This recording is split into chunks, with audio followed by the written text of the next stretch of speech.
Ali radiallahu anh was the son of Prophet Muhammad, peace be upon him's uncle Abu Talib, who protected and took care of Rasulullah, peace be upon him, throughout his life.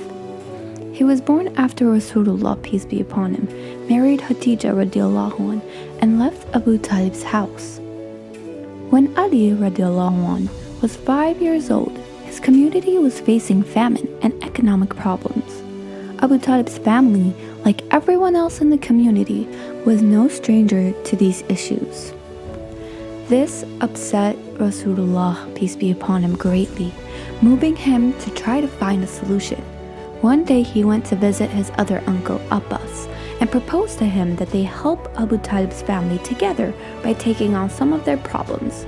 This solution was full of kindness and compassion, and Abbas had no reason to refuse. Together, they went directly to Abu Talib and convinced him to let them help. At the suggestion of Ali radiallahu anh's older brother, Aki, Rasulullah, peace be upon him, and Abbas took 2 of Abu Talib's children under their care for the foreseeable future. From that day forward, Jafar stayed with Abbas and Ali radiallahu anh stayed with Prophet Muhammad, peace be upon him. This lasted for another 4 or 5 years, until Rasulullah, peace be upon him, had received his prophethood, allowing Ali radiallahu anh to be protected from the tarnishes of ignorance that surrounded their community. And so, a new sun had risen from the cave of Hira to enlighten the entire universe with its rays first hitting Mecca. Of course, the first believer of Rasulullah, peace be upon him, was his wife, Khadija radiallahu anh. After she professed that she believed in him and in Allah, they prayed together. Little Ali, noticing the difference in their house and seeing them pray, asked what they were doing.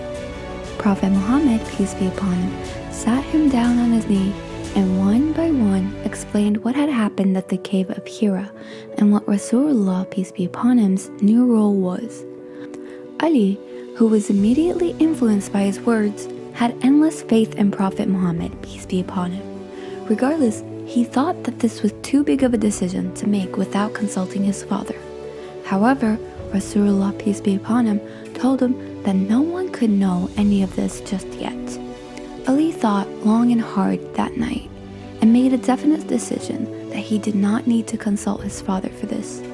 As soon as it was morning, he went to Rasulullah's, peace be upon him, side and asked, "Can you tell me once more what you told me last night and what you invited me to do?"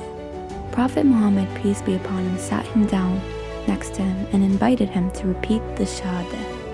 Merely a day after Rasulullah, peace be upon him's encounter, Ali radiallahu anh, only 10 years old at the time, became the second person to believe in Allah and His Messenger.